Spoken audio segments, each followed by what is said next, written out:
en donde se efectúan las operaciones de aterrizaje y despegue de las aeronaves. Un sistema de calles de rodaje. El sistema de calles de rodaje es aquel que conecta las distintas infraestructuras del aeropuerto, ¿sí? Por las cuales el avión va a acceder a la pista o se va a ir a plataforma o a los distintos sectores. Esto es un croquis totalmente horrible, dice. Una plataforma. ¿Qué será la plataforma? Donde se ubican las aeronaves y un área terminal, ¿sí? Esto sería la terminal. La terminal, obviamente que es, bueno, esto es a grandes rasgos, chicos, lo que es un aeródromo. De hecho, un aeródromo tranquilamente puede no contar con alguna de estas infraestructuras, salvo con la pista. ¿Sí? Entonces las calles de rodaje simplemente son las calles que sirven para conectar las distintas infraestructuras del aeropuerto. ¿Se entiende lo que es un rodaje? Abrimos en cualquier lado el manual, acuérdense, el anexo, acuérdense que lo que estamos queriendo hacer acá simplemente es entender cómo funcionan las normas y métodos recomendados. Abrí en cualquier lado y me habla, por ejemplo, de resistencia de las calles de rodaje. Y me mete una recomendación, dice, la resistencia de una calle de rodaje debería ser, fíjense que habla en potencial, ¿por qué? Porque esto es una recomendación, no es una norma, no me está diciendo que yo tengo que cumplir eso, sino que me recomienda realizar esto. Dice que la resistencia de una calle de rodaje debería ser por lo menos igual a la de la pista servida, teniendo en cuenta que en la calle de rodaje estará sometida a mayor intensidad de tránsito y mayores esfuerzos que la pista servida, como resultado del movimiento lento o situación estacionaria de los aviones. ¿Qué está diciendo acá?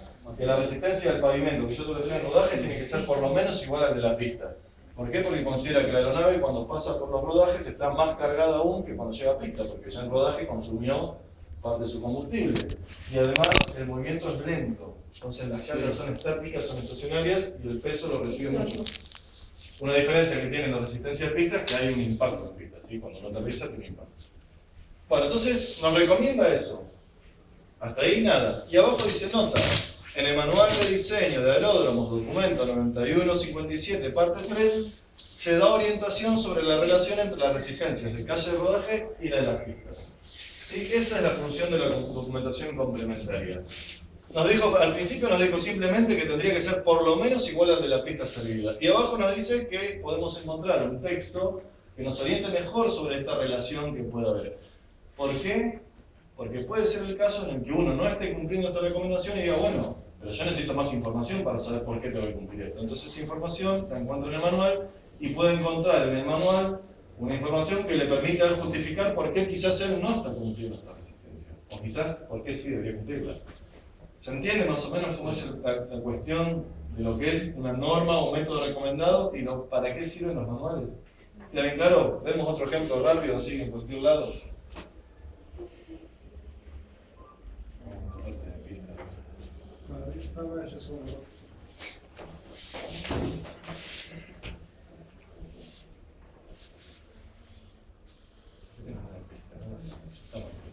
Sí, sí, ya te fui. Espera, ahí hay algo. Espera, subí.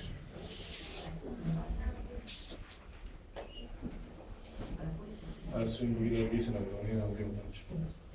Baja un poco más.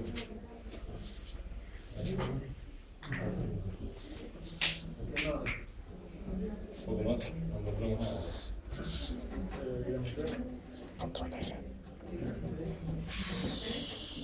Bueno, acá por ahí me estoy metiendo en una camisa de 11 horas. Pero fíjense, distancia visible. Acá está hablando de la pista y una de las cuestiones que se ve en la pista cuando estamos hablando de las pendientes que tiene una pista longitudinal es ver qué distancia visible tiene el piloto operando en esa pista.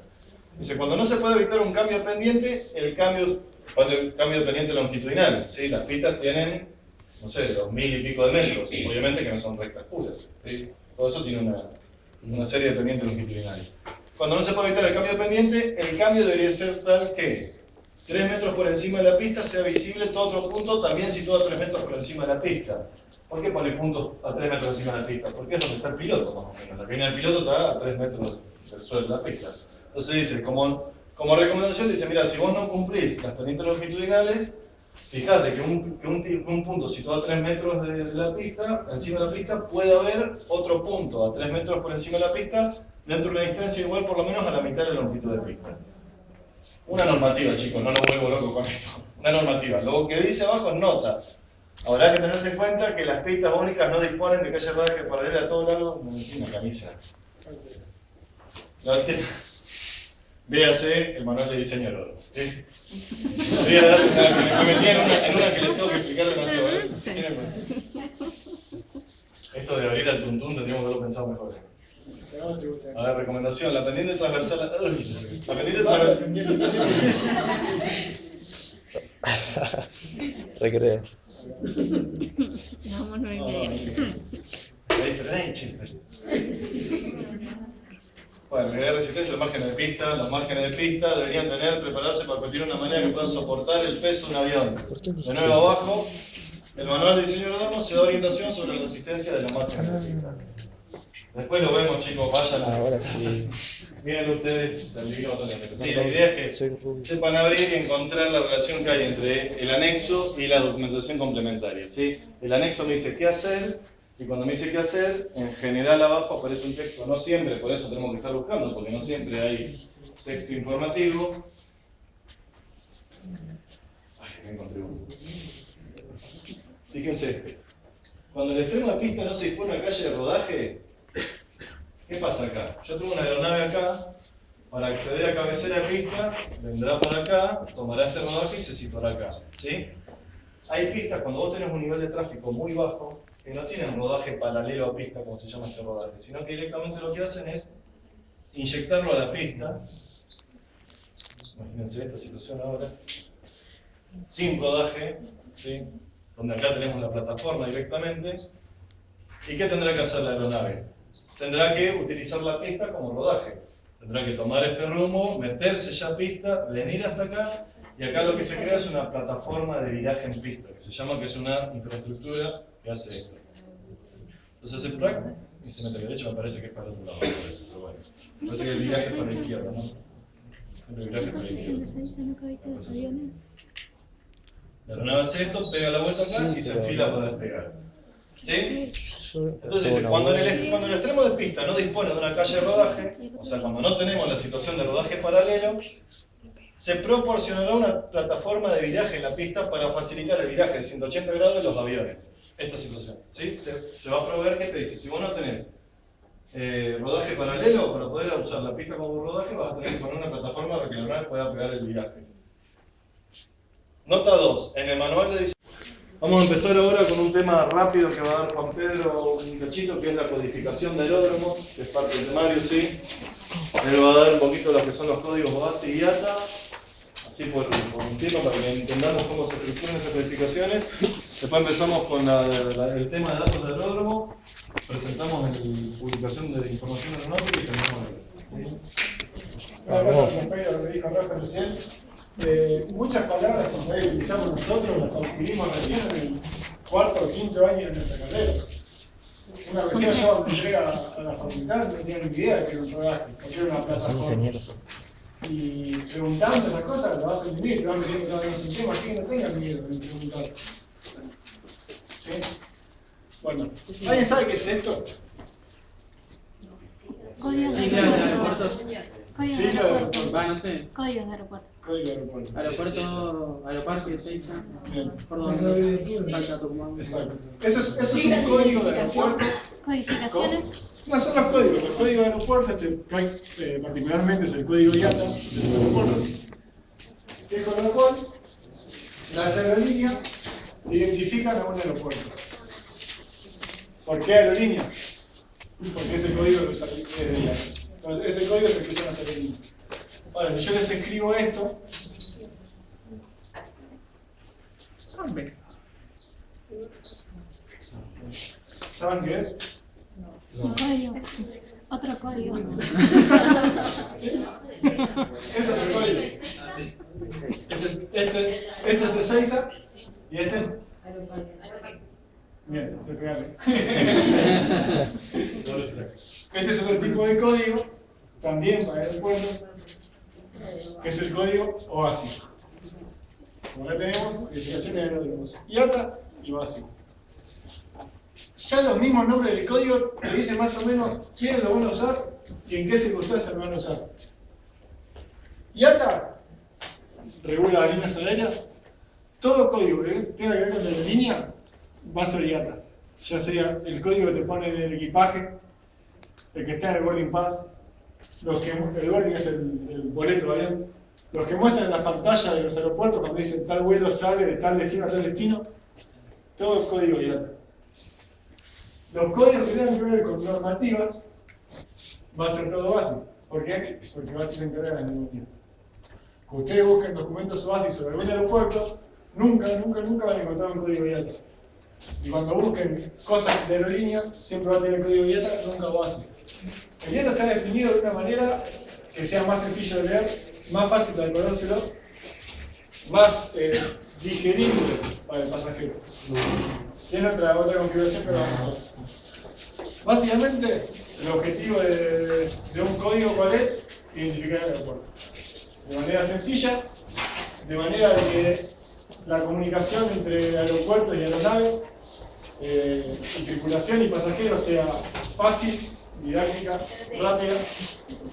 Un código de tres letras, o de 4 letras, de 3 letras no, de 4 letras, porque para las comunicaciones aeronáuticas lo rige BASIC, o sea que va a ser todos códigos BASIC.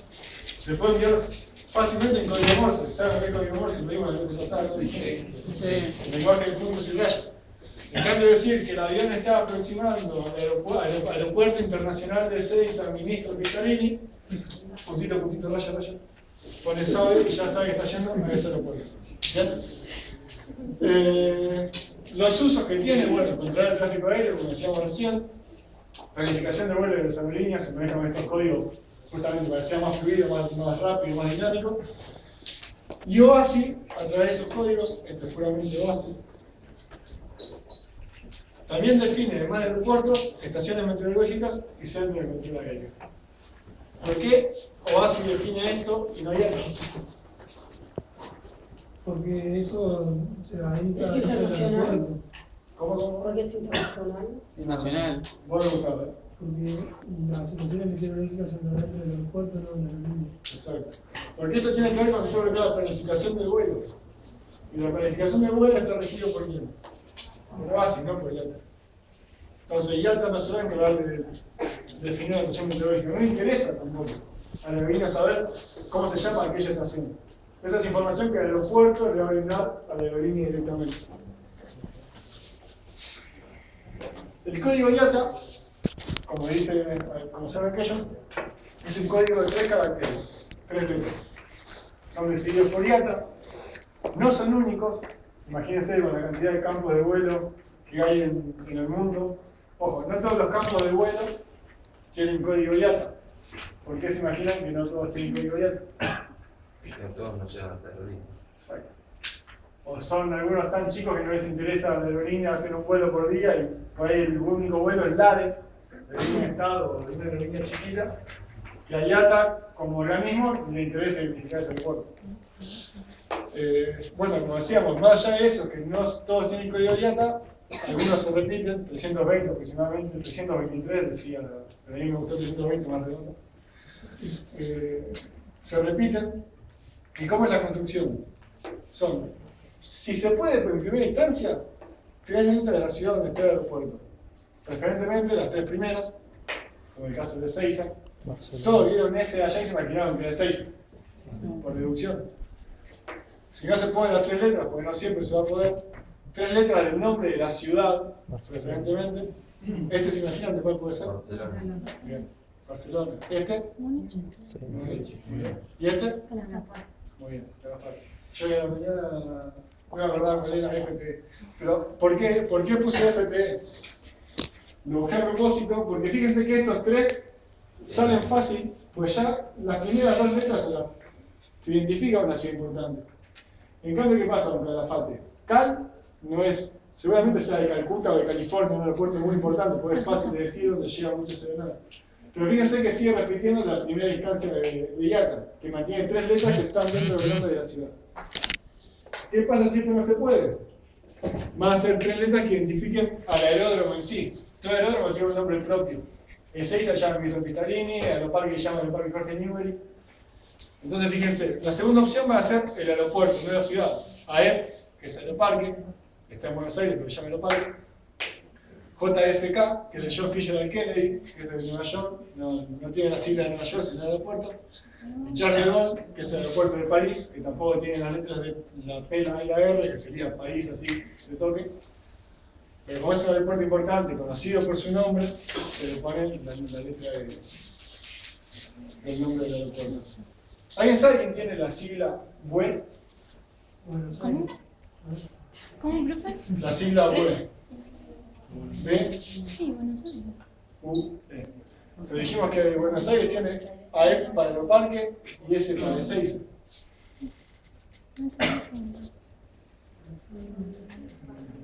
¿Es internacional? No, está bien. La tiene Buenos Aires. Pero, ¿puedo hacer una aclaración? Chicos, de nuevo, él está tirando algunos datos de color. Acá lo importante es entender cómo se estructura la codificación. No es que le vamos a pedir después, bueno, BUE, ¿qué es? Y le vamos a poner varias cines, dígame lo que es, porque si no, están desaprobados. O bueno, yo no he pensado hacerlo así. No, el tema entiendan de nuevo que la idea es entender cómo se conforma el código, ¿sí? No empiecen a pensar de que hay que aprenderse todos los códigos de memoria. Él está tirando datos, como dice, ¿sí? Datos curiosos. Es más, cuando digamos cosas importantes que van a entrar o que podemos tomar, se van a dar cuenta que le vamos a hacer un énfasis a esa cosa. Decimos Simón dice. Por eso también es importante, cuando esto, sacando nuestro poco el tema, cuando decimos que más allá de que a nosotros no nos gusta tomar asistencia, porque nosotros no cursamos una carrera en la cual toma asistencia, que a ustedes les exigen, es importante que vengan a cursar por esto. Porque se dan cuenta el profesor dónde hace hincapié, qué puede llegar a entrar, qué no puede llegar a entrar. Ustedes acá les puedo decir cómo se conforma el código de data, no se lo voy a decir. A mí me interesa que ustedes sepan que cuando vean aquello, se refiere al aeropuerto. Y cuando vean esto, ahora vamos a ver, ¿Cómo se conforma el código? Sí, por completar. Digamos, Sí, puede decir que son 3 caracteres, son aleatorios, algunos son únicos y todas estas cuestiones que están figurando acá. Pero el que más interesa es este porque tiene una estructura. Ahora llegamos. Como tercera opción, 2 letras de la ciudad y una arbitraria. Generalmente por comodidad para decirlo o por una cierta analogía con algo. Este aeropuerto lo conocen todos. ¿Y por qué es MDQ y no MDP? Porque ya existe El aeropuerto MDP, y acá me lo noté, es el de Mirpitana en Indonesia. ¿Por qué le pusieron MDQ? Porque la nacional y después la P de la Q. Mar del Plata. En fin. DBX, o sea, aeropuerto de Dubái. La D y la B de Dubái, la X. Una cuestión de que faltaba una letra, lo mismo con Sevilla, SBQ. Sevilla no tiene ninguna Q, se la ponen al final, de manera que no interfiera, aunque sea fácil de recordar. Estas cosas se utilizan mucho en la memoria del aeropuerto más importante. Los aeropuertos con código de ATA menos solicitados se van a tener unos códigos horribles que no se los acuerdan ni ya. Bueno, son utilizados en la pizarra de los aeropuertos y en las etiquetas de equipaje. Vamos a ver unos casos. Pizarra de aeropuerto de Europa, evidentemente. Varsovia, al lado del código IATA, fíjense las 2 primeras letras y una tercera perteneciente al nombre. Frankfurt, ese aeropuerto hub, creo que con Heathrow, los 2 más grandes de Europa, es el aeropuerto de Alemania, junto con el de Londres y el de París, son los 3 aeropuertos que más mueven en Europa. Fíjense, Copenhague, ustedes si ven los códigos así, más o menos, bueno, ahí no es imposible taparla porque se lo checa bien.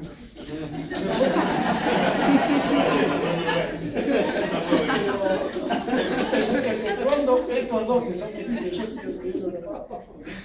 Exceptuando estos 2 que son difíciles, ustedes como nosotros se dan cuenta de dónde está el aeropuerto.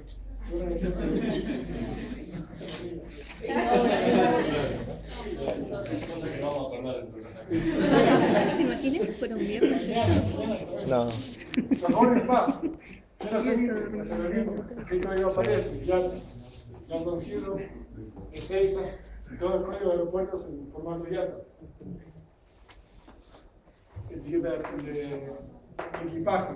Iberia, Española, Barcelona el equipaje. Acá, de vuelta, FCO, este es el aeropuerto de Roma. ¿Por qué se llama FCO? Porque se llama el aeropuerto de Roma Fiumicino. FCO son pilotos de Fiumicino. Ezeiza. Lo que quise buscar, que la verdad esto no lo puedo encontrar, pero hasta los boarding pass chinos o japoneses te aparecen escritos en chino y arriba el código IATA en letra. ¿Cómo se llama? ¿Cómo? No. Sí, oficial sería como. No, Una letra latina, ¿querés decir vos? Sí, tiene un nombre letra latina, pero no es letra latina, pero bueno. Aparece de las dos maneras. ¿Por qué? Porque. ¿Cómo? ¿Occidental? Occidental, aparece occidental, creo que sí. ¿Por qué? Porque muchas veces los aviones o los equipajes salen de China y después llegan a otro lugar donde no van, en China. Entonces la aerolínea prevé todo este tipo de cosas. ¿Y esto dónde carajo va? El código básico, que es este, difiere de IATA en que son 4 caracteres alfanuméricos. Acá ya metemos números, además de letras. Hoy le decía a los chicos de la mañana, yo jamás vi un código básico con números. Calculo que deben ser para las estaciones meteorológicas y centros de control aéreo. Pero ¿por qué son 4? ¿Y por qué con números? Porque al tener muchas más cosas que cubrir, necesitan más variantes de códigos, entonces mete más caracteres que IATA. Son decididos por OASI, son únicos, irrepetibles. ¿Por qué? Porque a la hora de moverse en navegación aérea normativa no puede haber ningún tipo de duda. Y esto es lo importante del código básico, que me interesa que entiendan a diferencia de IATA. IATA es por comodidad de la aerolínea, OASI tiene una disposición lógica. Está dividido en región, en país y en aeropuerto. Si ven acá, el código básico de Aeroparque y de Ezeiza, los dos empiezan con SAP. ¿Bien? ¿Por qué? La primera letra la tiene la región. Países muy grandes, como Canadá, Estados Unidos, Australia, tienen su propia letra. Y después se dividen regiones, no necesariamente continentes. Sudamérica tiene que ser Sudamérica, pero el sur de Europa tiene la L, el norte de Europa va a tener la E, el oriente de Europa tiene la U, serían regiones que la delimita OASI. La segunda letra va a definir el país dentro de esa región. Y ahora es importante que vean esto. En Sudamérica la E es Argentina, en el sur de Europa la E es España, pero en Sudamérica la E también es Ecuador. ¿Por qué? Porque el primer filtro vos lo haces con la primera letra de la región. Vos al aeropuerto empieza con S y sabés de movida que va a estar en Sudamérica. Ya está, el código básico está en Sudamérica. Sabés que sigue con la A, sabés que ese aeropuerto va a estar dentro de Argentina. Entonces yo acá, no importa qué combinación de letras le pongan, ustedes saben que ese aeropuerto va a estar en Argentina. De movida. Es una manera de filtrar y de encontrar más rápido los aeropuertos. Tercera y cuarta letra sí identifican el aeropuerto, pero de una manera distinta a la de IATA. No es una manera que te quede a vos el nombre. Por ejemplo, Quito es el aeropuerto más importante de Ecuador, pero tiene la Q y la M, no tiene la Q y la I o la Q y la U. ¿Por qué? Porque va se lo habrá dispuesto de otra manera, en el cual la Q y la U la tiene otro, o quizá puso la Q y la M por X o por Y. Madrid es Ezeiza. Entonces, si yo, por ejemplo, quiero escribir el aeropuerto de Madrid en código básico, va a ser la L del sur de Europa, la D de España y la MD de Madrid. Quiero escribir de Quito, va a ser la S, la E, la Q y la M. ¿Bien? Esto es lo importante del código básico. Una pregunta. En el caso de Madrid, por ejemplo, a la L, la E de España. Sí. ¿No podría ser la S, por ejemplo? Porque, o así si fuese la S, si fuese en vez de la E, la S, sería otro aeropuerto que no corresponde a España. ya quedó. Nos iríamos a. Ahora te digo porque viene el mapa de las letras, pero sería, no sé, por invento. Es más, no está la S porque el sur de Europa es España, Portugal, Italia y creo que Francia. Bueno, vamos a probar porque ya vamos a hacer tiempos. Este es el código de las regiones, como les decía, fíjense, Canadá, Estados Unidos, Australia tiene su propia letra, Sudamérica, el Caribe y México tienen la M, parte del Caribe también la T, bueno, esto es un poco para saber dónde está cada uno. Una vez que entienden el orden, van a quemar por Pero los ojos. ese mapa, fíjense que va en concordancia de nuevo con lo que veíamos de las densidades de tráfico, ¿no? También. Evidentemente, un solo país necesita una sola letra, cuando después tenemos un conjunto de países que tenemos todos una misma letra. Si eso depende de la densidad de tráfico, obviamente la cantidad de aeropuertos que tenga para asignar. Me encanta que muy bueno.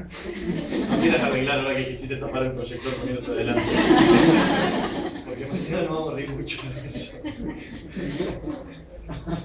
Países. Esto también tiene un toque importante porque. Deja pasar una. Ya perdió esto. Países.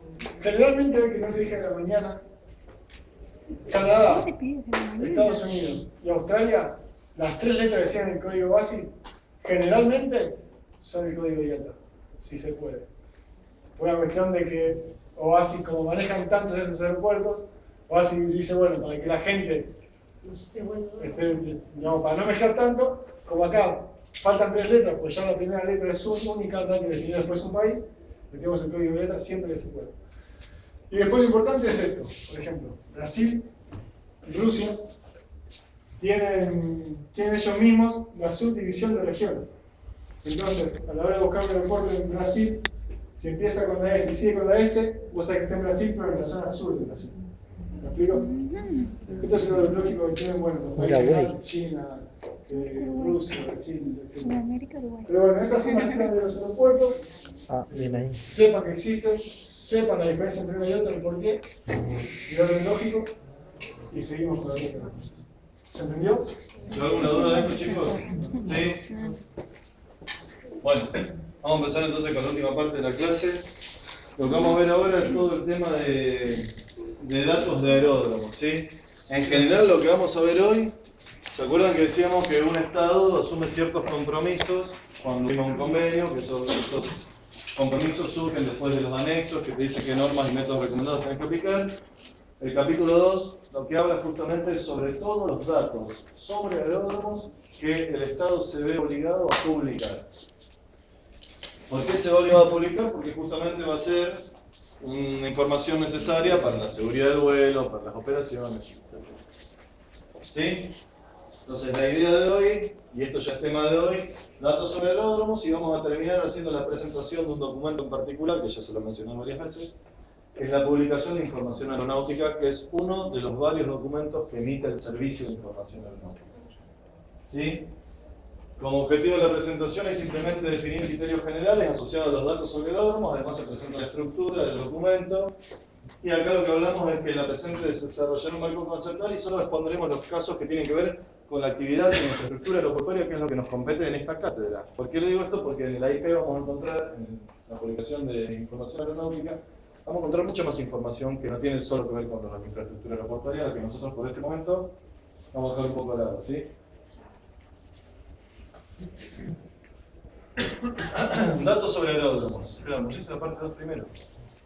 Sí. Ah, no. No, bueno, empezamos, no, empecé con la otra parte.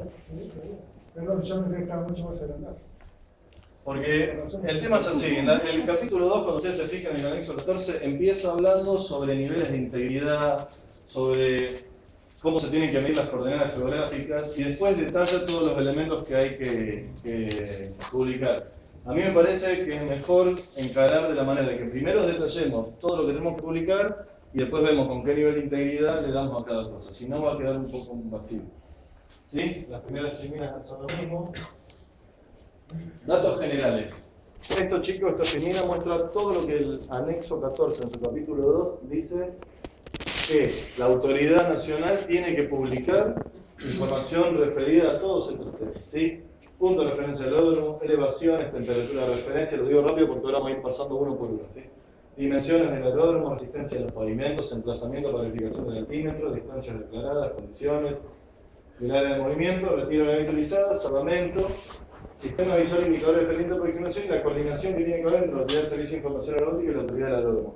Tengan en cuenta que lo que estamos viendo acá no va a ser el servicio de información de salvamento y extinción de incendios, el servicio de retiro inutilizado, sino qué información la autoridad tiene que publicar de estos datos. ¿Se entiende bien lo que vamos a hacer hoy entonces? ¿No quedan dudas de eso? Empezamos entonces. Empezamos con el punto de referencia. Si nos vamos al anexo 14, lo primero que nos dice es que hay que, para cada aeródromo se establecerá un punto de referencia. Cuando preguntamos qué será un punto de referencia, ¿a dónde caemos? ¿Dónde podemos buscar qué es un punto de referencia? Alguien lo dijo. A ver. ¿En voz alta? No, en las definiciones del anexo 14, ¿se acuerda que dijimos de que todo anexo tenía una serie de definiciones al principio y cuando uno no entienda de qué estamos hablando puede recurrir a eso? Bueno, esto que yo saqué acá, definición del anexo 14. Punto de referencia al aeródromo, punto cuya situación geográfica designa al aeródromo. Entonces, ¿qué es el punto de referencia? Un punto que nosotros le vamos a dar coordenadas de latitud y longitud, que lo vamos a ver en la segunda parte, que eso es lo que yo les decía que va a quedar un poco desfasado, ¿sí? Vamos a ver después cómo, a muy grandes rasgos, cómo se referencian puntos en el planeta.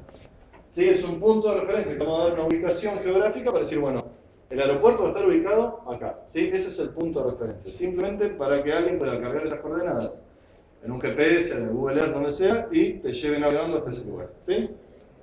El punto de referencia del aeródromo está situado cerca del centro geométrico inicial o planeado. Acá ya está hablando un poquito de dónde tendría que ir ubicado ese punto de referencia. Y permanecerá normalmente donde se haya determinado en primer lugar. Se medirá posición del punto de referencia del aeródromo y se notificará a la autoridad de servicios de información, y esto lo van a ver mucho, que siempre notificás a la autoridad de servicios de información aeronáutica, que esa autoridad obviamente depende de quién, la autoridad de servicios de información aeronáutica. De la autoridad nacional nuestra, de la ANAC, ¿sí? La ANAC designará una autoridad de servicios de información, la cual va a estar tomando toda la información que le brinden los distintos aeropuertos. En grados, minutos y segundos, ¿sí? La latitud y longitud en grados, minutos y segundos. Eso de latitud y longitud lo vamos a ver después. Elevación del aeródromo. Dice, elevación del punto más alto del área de aterrizaje. ¿Sí? ¿Saben lo que es la elevación? No. Perfecto, la altura respecto al nivel del mar, ¿sí? Ya la cota que tiene el aeropuerto. ¿Y por qué les parece que pide que la elevación del aeródromo sea el punto más alto del área de aterrizaje? ¿Cuál es el área de aterrizaje? Claro, ¿sí? Le da el punto de la elevación más alto justamente para designar el punto más alto en el que el tipo se encuentre con la Tierra, cuando venga aterrizando, ¿no? De todas maneras, vamos a ver que este es un dato simplemente que habla de la elevación del aeródromo, que después nos va a servir para hacer ciertas correcciones de la longitud de pista. Dice, se medirá la elevación del aeródromo y la ondulación geoidal, que eso vamos a intentar ver en la mañana, fue un fracaso total intentar entender bien qué era la elevación geoidal, vamos a intentar esta ondulación geoidal, a ver si acá lo logramos comprender. En la posición de elevación del aeródromo con una exactitud redondeada al medio metro y se notificará a la autoridad de servicios de información aeronáutica. ¿Qué dice? Lo primero, estos son todas normas como las que estuvimos viendo en el anexo 14. Profesor, Sí. Vanessa Martino tuvo un accidente familiar.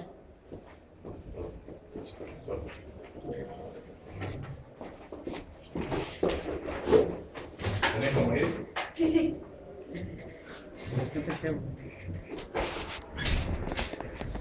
Bueno, los aeródromos utilizados para aviación civil, fíjense que acá hace una aclaración. Dice que cuando el aeródromo sea utilizado para aproximaciones que no sean de precisión, y acá nos metemos en temas que por ahí ustedes nos juegan un poco, no comprenden, en las distintas pistas tenemos instrumentos que nos permiten operar y que nos ayudan a hacer la aproximación. ¿Sí? Podemos volar mediante dos reglas, y esto lo digo ahora y después lo vamos a ir viendo. Uno puede volar por reglas de visual, ¿sí? Que es VFR, Visual Flight Rules, ¿sí?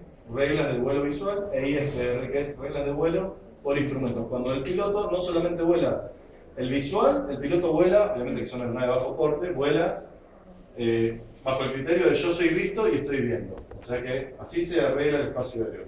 Obviamente comprendan que son espacios aéreos no controlados, ¿sí? Y en el vuelo por instrumento, el piloto está asistido por distintos instrumentos en tierra que le van dando información. Si esos instrumentos son de precisión, la aproximación que realiza es de precisión. Si el instrumento no es de precisión, la aproximación que realiza no es de precisión, sino que depende más de la lectura que hace el piloto respecto de la ayuda que está teniendo. ¿Sí? Entonces, ¿qué dice? Cuando el aeródromo sea utilizado para aproximaciones de precisión, la elevación integral de cada umbral, la elevación de los extremos de pista, la de los puntos intermedios a lo largo de la pista, si su elevación fuera de importancia. O sea, ¿qué está diciendo?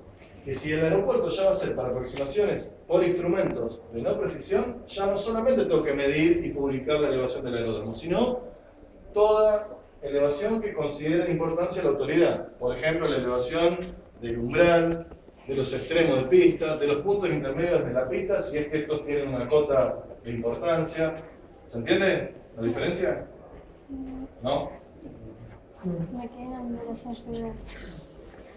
Arriba lo único que nos dice es que nosotros tenemos que decir, publicar lo que es la elevación del aeródromo, ¿sí? Y la elevación del aeródromo la pone como la elevación del punto más alto del área de aterrizaje. No importa cuál sea, esa va a ser nuestra elevación del aeródromo, ¿sí?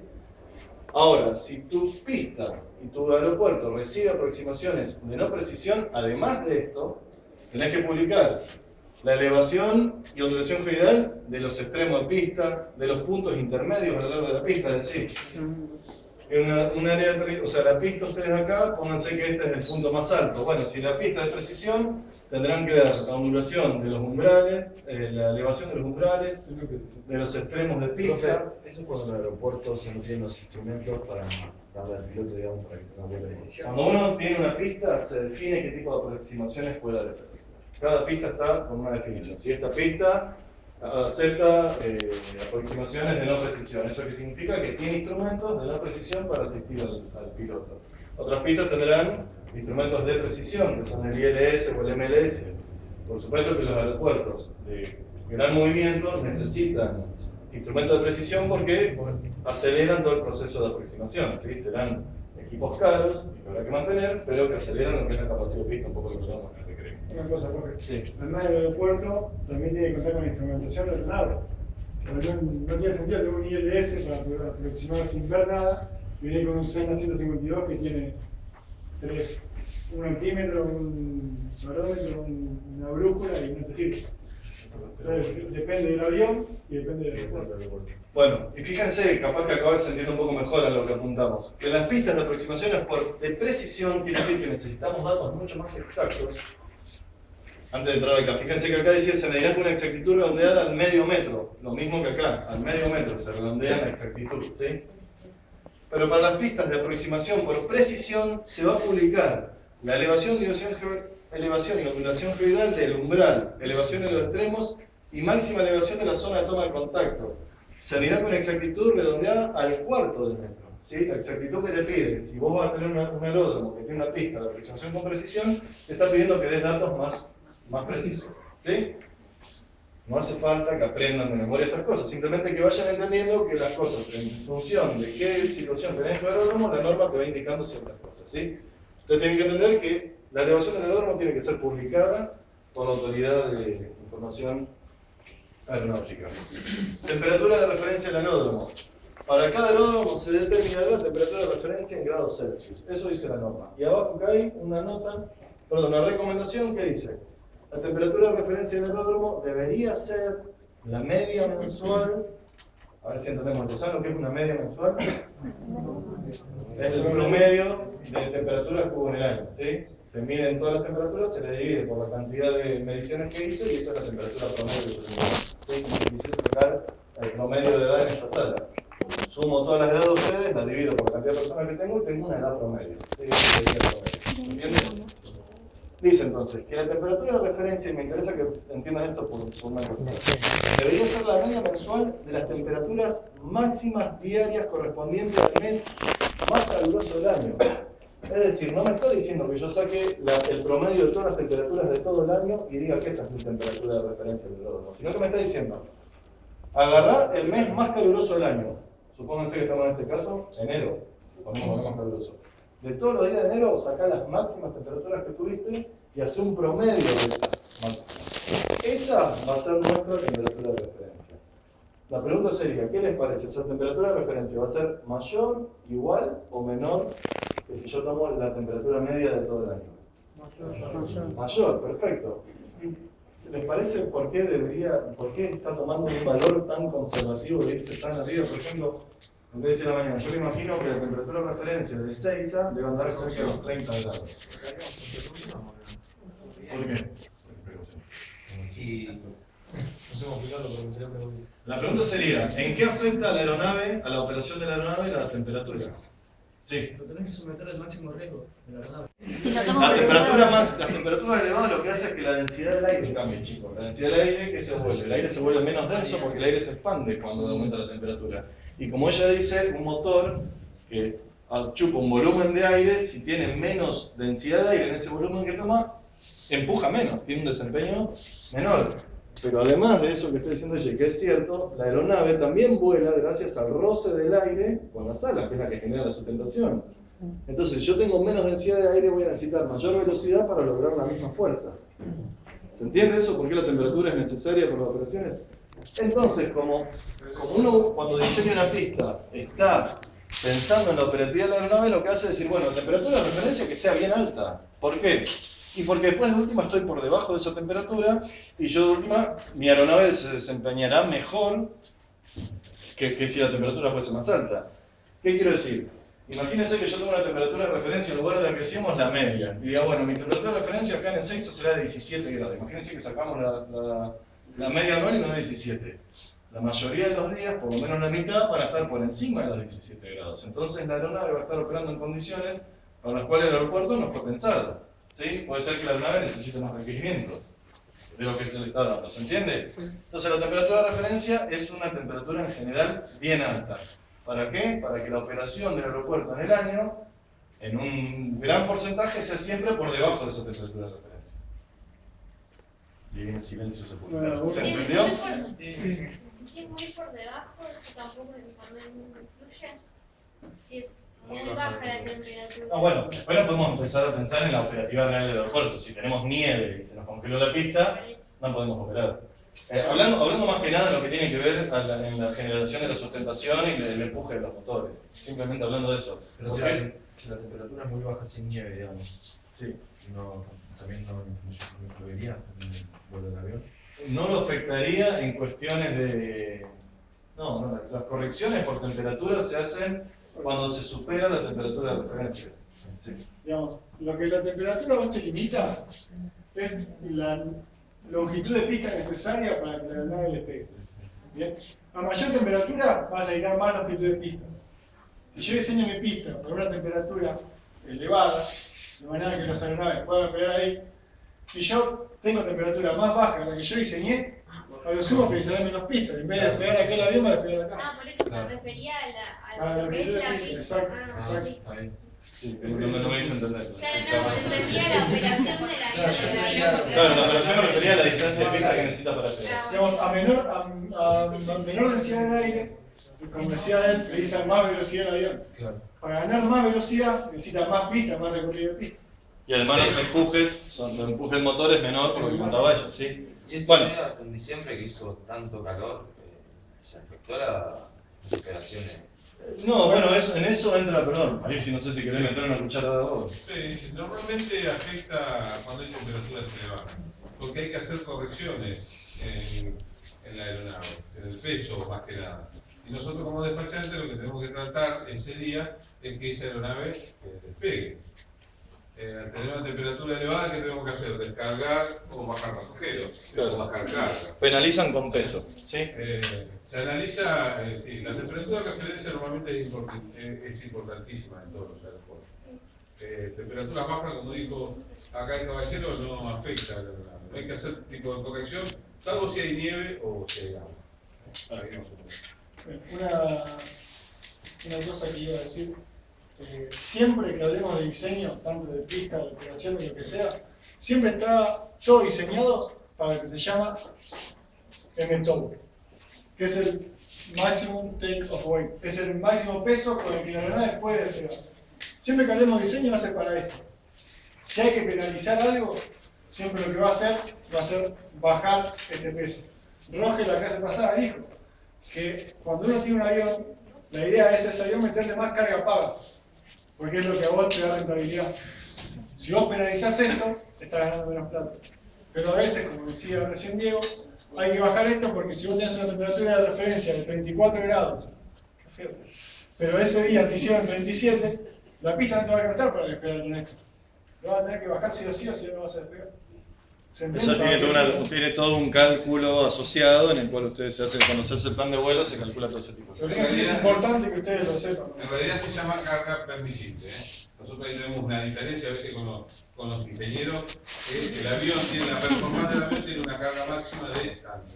Pero el despachante siempre saca la carga permisible que tiene el avión conforme a qué, a la temperatura de referencia, conforme a cómo esté la situación meteorológica, conforme a los pasajeros, a todo este tipo de cuestiones. Es como uno calcula la carga permisible. ¿Entendió? Entonces, ¿por qué publicamos la temperatura de referencia? ¿Por qué es importante la temperatura de referencia en una cosa? Y a veces está bueno que pregunten, porque nosotros también tenemos alguna diferencia en algunas cosas, y está bueno que ustedes se puedan sacar las dudas y preguntarle. Acá no podemos equivocar todo, y está bueno equivocarnos ahora, en este momento.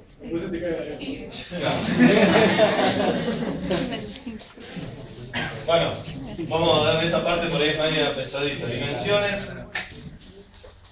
Dimensiones del aeródromo e información relativa a las mismas. ¿Qué nos está diciendo acá? Todas las dimensiones del aeródromo que nosotros vamos a tener que publicar con nuestro servicio de información aeronáutica. De pistas. Y acá pueden haber cosas que ustedes no sepan qué es. De nuevo vamos a ir viéndolas. De pistas van a tener que publicar la marcación verdadera en centésimas de grado. La marcación se refiere a la orientación que tiene la pista respecto al norte magnético. Número de asignación, longitud, anchura, emplazamiento del umbral desplazado. ¿Sí? ¿Umbral? ¿Saben lo que es el umbral de la pista?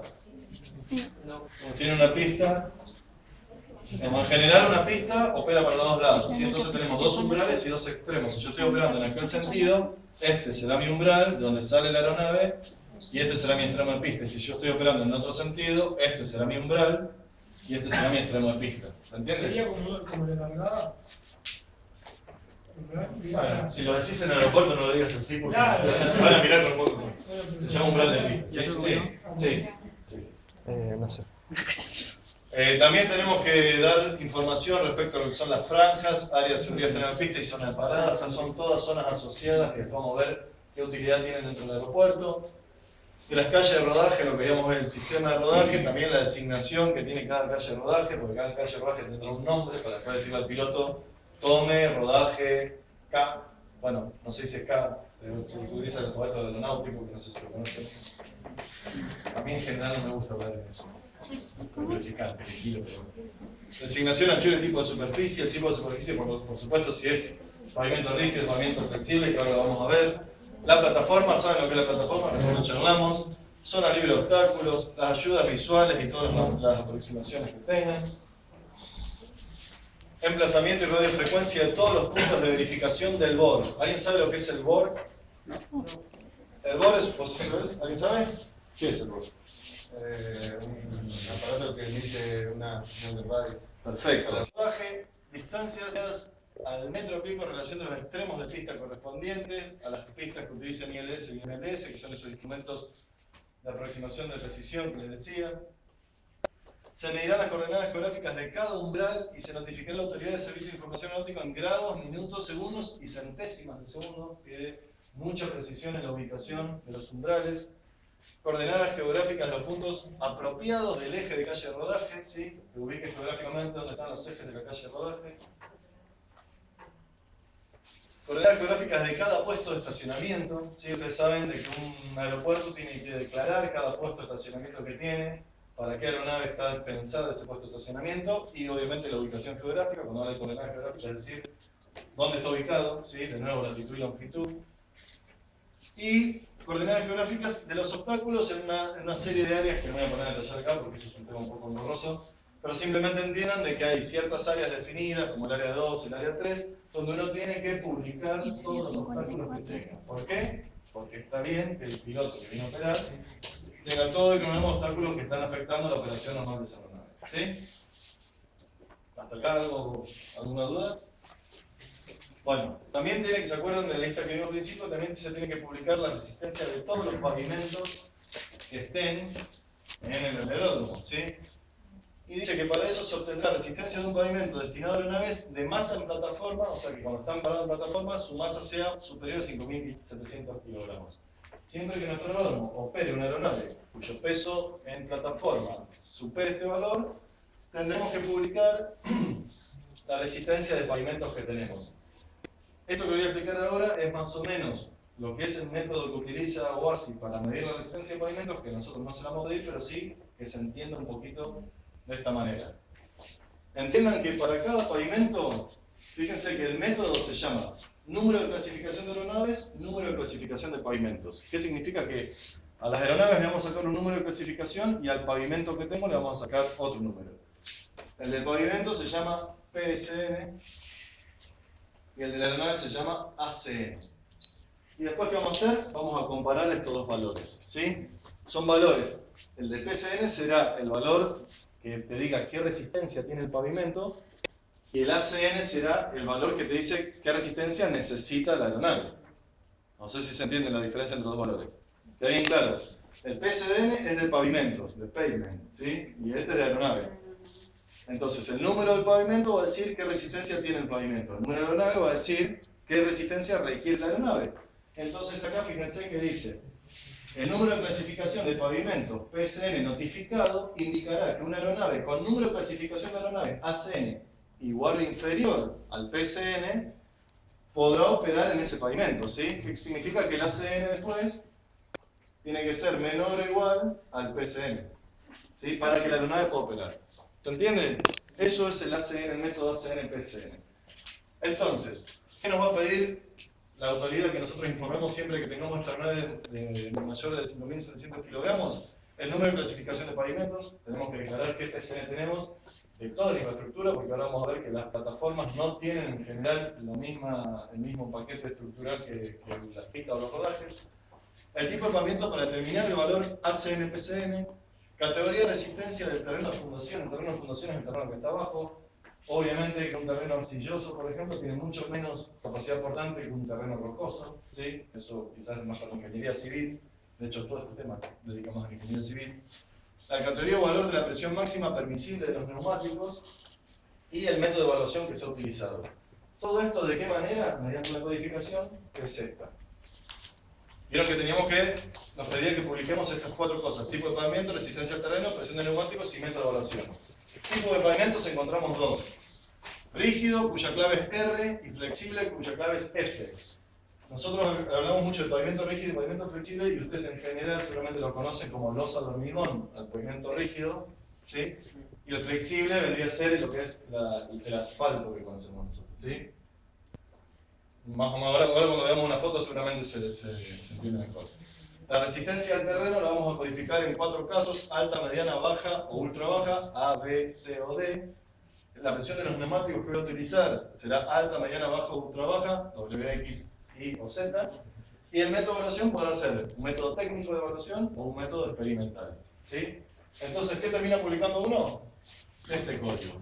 ¿Qué significa este código? ¿Qué valor de PSN tengo? 80. ¿Qué tipo de pavimento tengo? ¿Qué tipo de resistencia del terreno? Presión de neumáticos. Y el método de evaluación fue técnico. ¿Se entienden? En toda esa codificación que tenemos damos una serie de datos respecto de qué tipo de resistencia de pavimento tengo según la infraestructura.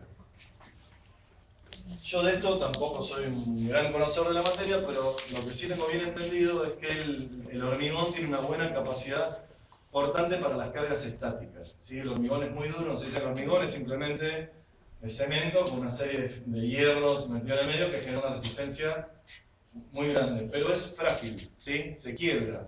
Entonces, en general, para cargas de impacto no suele ser muy útil, ¿sí? Por eso, pero sí tiene mucha capacidad portante. Entonces, en las plataformas, donde la aeronave está quieta y está con mucho peso y está siendo atendida y está cargando en zona de carga y descarga y circula lento, se utiliza el hormigón, lo que se llama el pavimento rígido, ¿sí? Por eso se ve esto gris, ¿sí? Ese gris hormigón, gris de edificio. Sin embargo, fíjense que el sistema de pistas se nota mucho más negro que toda esta zona que es de plataforma, ¿ven? ¿Por qué? Porque eso es asfalto. ¿Y por qué es asfalto? Porque el asfalto lo que tiene justamente una muy buena respuesta a las cargas dinámicas. Las cargas dinámicas son las cargas de impacto. Una aeronave cuando aterriza, no es que aterriza a no ser que el piloto sea una cerita, no es que aterriza y no hay impacto. En general se siente el golpe sobre el terreno, ¿sí? Piensen que el asfalto lo usamos en las autopistas y en las rutas. Seguramente alguna de ustedes ha visto que eso se deforma, por ejemplo. Cuando pasan camiones de mucho peso, uno encuentra que la ruta está toda desnivelada. Imagínense que esa situación en un aeropuerto no se puede dar. No podemos entrar en una pista revisando que tenga ondulaciones. Entonces, por eso es que se decide para algunos sectores de la pista un tipo de paquete estructural que será flexible y otro rígido, ¿sí? En general, pistas y sistemas de rodaje en general son flexibles. El rodaje a veces puede ser en rígido. Fíjense que acá hay una parte del rodaje que es rígida, que yo creo que también tiene que ver con un tema de costo. Estoy casi seguro, en realidad estoy seguro que el pavimento rígido es mucho más barato que hacer un pavimento flexible. No, profesor, al revés. El asfalto es más barato que el hormigón armado, pero en el mantenimiento el hormigón armado Es es mucho más barato. Claro, bueno, eso es lo que venía a decir. Gracias por la corrección. No lo sabía y me fui muerto y acá me hizo calmar el compañero. El tema del mantenimiento del asfalto es mucho más engorroso que el mantenimiento que necesitan las losas